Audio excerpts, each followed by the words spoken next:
You know what that's from, Junior. Yeah, Pop. It's from hunger. Well, I thought you'd certainly right. Riley, what is in the package? Plans. Plans for our new house. Our new house? Our home. You want to build a new house? Well, certainly you can't build an old one. Gee, a new house. Can I have a ping-pong table in my bedroom? No. I got enough trouble falling asleep now without counting ping-pong balls jumping over a net. Riley, a house. It's an awfully big undertaking. How much do the plans cost? Nothing. With the way prices have gone up, that's pretty reasonable. One of the boys in the drafting department used to be an architect. He gave them to me. Here, let me show you. But, Riley, I just remembered. The government won't allow building till the war's over. They'll give you a priority if you're a defense worker, and you are looking at a man who falls right into that category. Now, you see, the way I figure it, we get a builder who works fast. We live in a hotel until the house is finished. Well, it's all very exciting, but I don't know. Make these plans neat. This fellow's built some of the finest homes in Los Angeles. He built the city hall, and it's beautiful. City Hall? I've never seen it. Well, he built the city jail. Your uncle has seen that. Now, don't start picking on Uncle Baxter. Well, I don't want that leech to know we're planning a house. Maybe he'll decide to go back east before we move in. Why, you ought to be ashamed. You never heard me plot against your uncle. My uncle being dead causes us very little trouble. Hey, Pop, show me where the banister is. Banister? Oh, well, here, see? This is the staircase leading to the second floor. And from this window, you can practically see Catalina. Catalina? Where are you thinking of building? On that lot we own down at the beach. I guess I was a pretty smart guy to snap up that property just before the city condemned it. Riley, you know you can't build on condemned land. But I saw in the paper that the land's been okayed again. You know, uncondemned. It's all politics anyway. Here, look at this living room. The fireplace is over here. It's a real fireplace. Oh, boy, we can roast weenies. Sure. I'm going to build a grill in it. Then Mr. and Mrs. Riley and their son and daughter will have a barbecue. We can get steak. Well, what about Uncle Baxter? Well, we could barbecue him, but I like steak better. Riley, how much will this house cost? Oh, the house can cost a fortune, or very little if you know the right angles and get good discounts. How much will it cost? $6,000. $6,000? Hi, Uncle Baxter. Hello, Junior. Did I hear someone say $6,000? I must be in the wrong house. Yeah, and you've been in the wrong house for the last 2 years. Riley, that is a fine innuendo to make about your own flesh and blood. You're not my flesh and blood. Did I not give you a transfusion 2 years ago that saved your life? Ingratitude is the besetting sin of mankind. Oh, maybe you did give me a pint of blood once. But last week I gave a pint to the Red Cross. I do not see the connection. I gave him the pint you gave me. So now you're a big man with the Red Cross, and I don't owe you nothing. My dear nephew, I never implied that you did. Since my presence here is apparently resented by the head of the house, I shall leave. Come on, sir. You can stay as long as you like. Of course, if it'll make you feel better, you can pay us a little for your board. When you're able to. Well, that is my fondest intention. And I expect to make a desirable connection any day now. Well, I turned down the position of doorman today at Grauman's Chinese. Why? I couldn't see the street and the sidewalk. All you do is turn down jobs and come back here to eat and sleep. Are you insinuating that I don't bathe?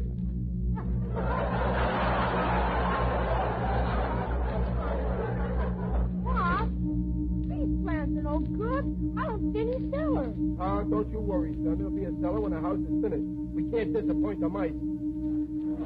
Aha! Somebody's building a house. And somebody's not going to live in it. Oh, all right. Now, look. Right here is the dining room. 10 by 8. Very nice size, not too big. That's right. You keep the dining room small. Makes the portions look bigger. This door leads to the kitchen. Now, take it easy before we go any farther. We? What do you mean, we?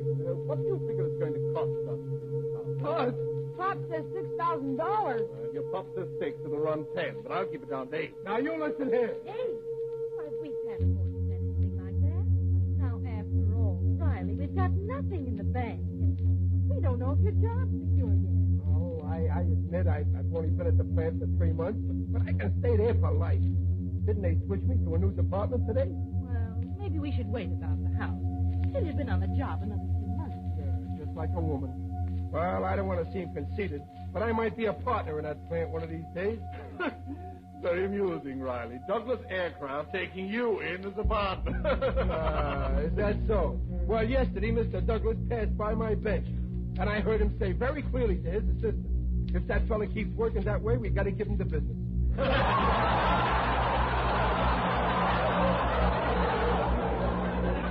So let's have no more talk about me losing my job. I've decided to build, and that's that. Well, Riley is right. Absolutely right. Do me a favor, Mr. Bloodstone, stay off my side.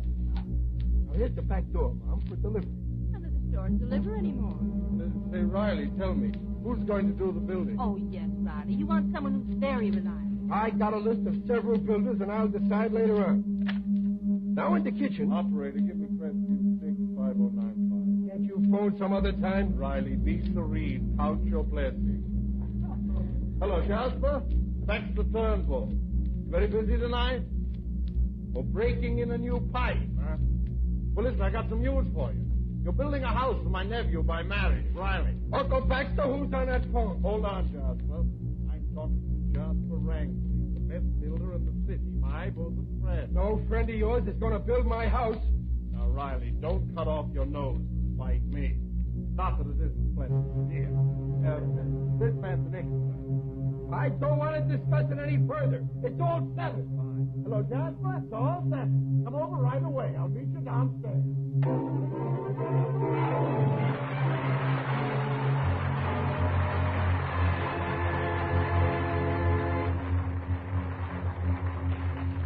While the Rileys are waiting for the arrival of Uncle Baxter's friend, Mr. Wrangle, here is a message from the Office of War Information.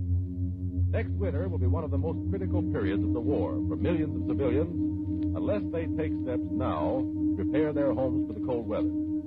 Here are 3 things that can be done now to help ward off sickness and epidemics next year. 1, insulate homes.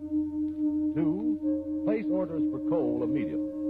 3, check up on all heating equipment to ensure peak efficiency. This is a campaign born of wartime necessity.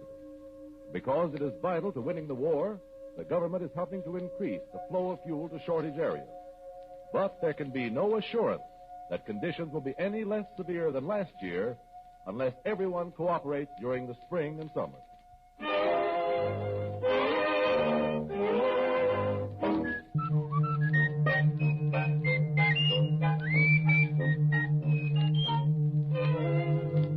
Well, it's an hour since Uncle Baxter has gone downstairs to meet his friend, the builder. Meanwhile, the Rileys are huddled around the blueprints of their dream home. Eloise, the daughter, having come home, has been told the big news. Right here is the mail. See? Hey, Pop, can I have a separate mailbox just for myself? You cannot. If Superman can't write you in care of our mailbox, let him phone. Well, what do you think of the layout, Ellie? Oh, Daddy, I think it's just wonderful. At last I'm going to have a room all to myself. No more daybed in the dining room. Oh, Riley, it's grand you're wanting to do all this for the children and me, but one thing worries me. What's that, though? The cost. Now, you say $6,000, but you know you're apt to get big ideas. Oh, no, not me now. 6,000 is top. You can borrow it from the bank. We'll pay it off like we pay our rent. Only we'll pay it regularly. Pop, who raised Robert? The Robertson pay for it. Oh, don't interrupt, Daddy Junior. You ought to be in bed anyway. Look who's telling me to go to bed. Oh, what are you, grown up or something? Now, Junior, don't be so fresh. And Eloise, don't boss him around. Quiet. These kids can't stop scrapping. I'll tear up these plans and call the whole thing off. We're sorry, Daddy. They got a couple of boys down at the plant who know the building game from A to B. They figured every foot of lumber, every hunk of plaster, every nail. The house comes to exactly $5,920, which leaves us $80 for any incidental. Like furniture. Yeah.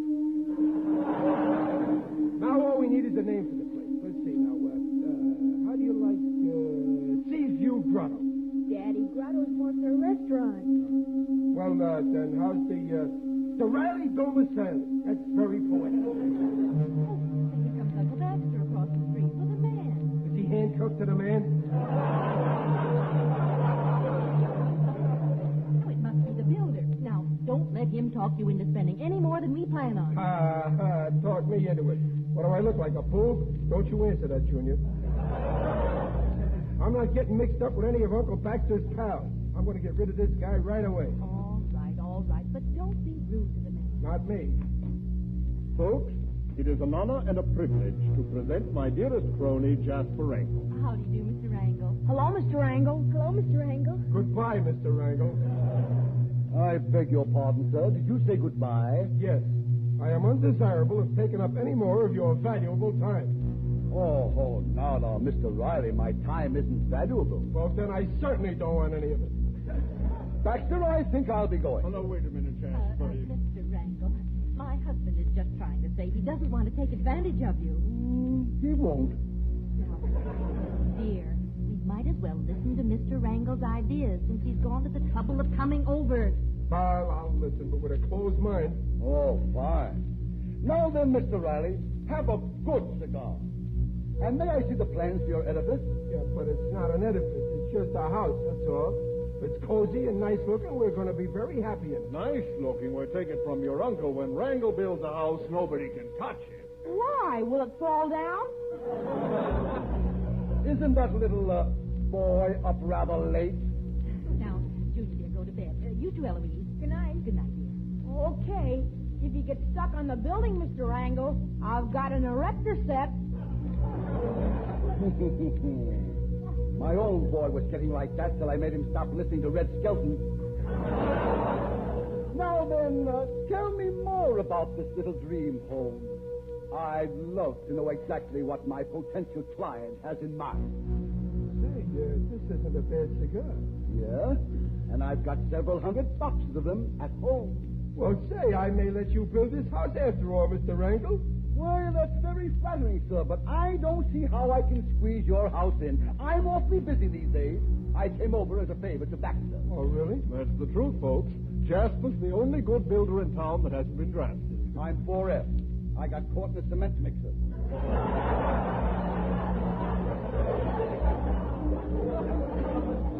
And besides, Jasper builds very fast. Oh, and that's important to us, Mr. Wrangle. We've got to move by Saturday. Well, I can't build that fast. Well, look, Mr. Wrangle, we live in a hotel till you finish the house. You ain't going to let us down now, Mr. Wrangle. You can't, you know. Well, I don't know. For my sake, Jasper. Well, all right, I'll do it. Oh, gee, thanks. Here, sit down here. Now, here's the plans. How do you like them? Great! Perfect! It didn't take you very long to study it. You must know your business. Exactly. I wouldn't change one detail. Now then, what did you figure on spending? $6,000. That's absolute top. 6,000 will be ample, I'm sure. See, I told you, Mom. And we want the outside to be colonial. Colonial? Yeah, colonial. You're going to look fine in a white wig. Now let's see the downstairs again. Uh-huh. Hey, I like this closet. Closet? That's the living room. But this living room is only 11 by 9. I see you in the living room 22 by 18. We must be visiting. We'll make the living room a bit larger. Mr. Wrangle, I don't like to intrude, but if we add any space, doesn't that raise the cost? No, we'll cut down somewhere else. Maybe we can lower the ceiling. That's it. And that'll give us enough margin to put in a swimming pool. Well, the children would love a pool, but can you do that on $6,000? We can try, my dear lady. This is an exceptional case. You're bachelor's family, and I don't expect to make 1 cent of profit on your house. I get it. You just like to stick your hands in a wet cement. Touche, Mr. Riley, touche. I see the plans call for 6 rooms. Yeah. 3 bedrooms, a living room, kitchen, and a dining room. Well, we'll add a rumpus room right here. Oh, Wrangle is right. Riley, you work very hard all day. You deserve some relaxation. Besides, the rumpus room can be used as a guest room, if you need it. Something tells me we're going to need it. Baxter, mark down the rumpus room leading off the gymnasium. Gymnasium? And there'll be a nice view from your gym, Mr. Riley. You'll be able to see your tennis court. My tennis court? Oh, Riley, it sounds wonderful. Yes, sir. When Wrangle builds them, it thrills them. I can see you now, Mr. R. You wake in the morning, 3 sets of tennis on your court, a cool, refreshing swim in your pool, a workout in your gym, breakfast in your magnificent garden. But then I bum a ride to the place.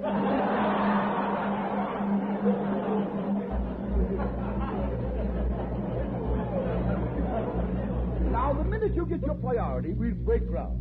Mrs. Riley, you can well be proud of your husband. This is the smartest $13,000 he ever spent. 13,000? Well, that is 13,000 for anyone else. But for Baxter's sake, I'll whittle it down to 12,500. Of course, you'll only have 2 rooms. 12,500? I told you I want a 6-room house for $6,000. Sure, but you've got expensive taste. You want swimming pools. You want tennis courts. Who wants swimming pools and tennis courts? All I want is those plans back. I never sent for you in the first place. No. Keep calm, Riley. Uncle Baxter, get this guy out of here and get him to take you with him. Now, Riley, there's no use losing your head. Now, folks, if it's a $6,000 house you want, I can easily do that. You'll beat it. We'll live in a street before you build a house for us. I'll get a house with 6 rooms. 3 bedrooms, a living room, kitchen, and a dining room. And no guest room. You hear that, Uncle Baxter? No guest room. Come along, Jasper, and forgive my being a nephew. Oh, Riley, you ought to be ashamed yelling like that. How do you like that phony builder? We listen to him, we'd be in hock all our life. Riley, what are you doing at that window? Hey, Randall, and another thing. This is the worst cigar I ever smoked.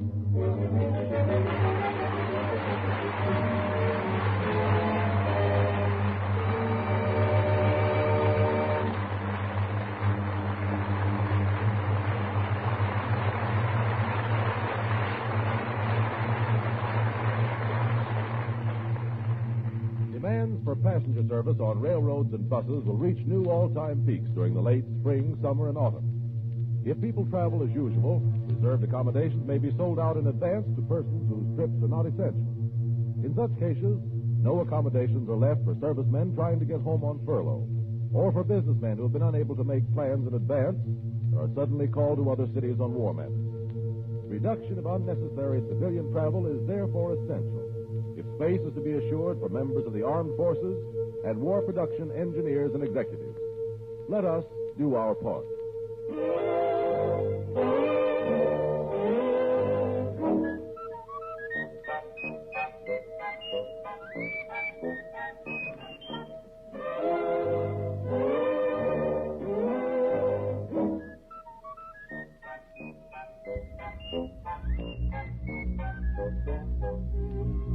Follow The Life of Riley next week at the same time. William Bendix as Riley appears by arrangement with Hal Roach Studios. The Life of Riley is written by Irvin Brecker and directed by Don Bernard. This is Carlton Caddell speaking. This is the National Broadcasting Company.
yardstick of protein food.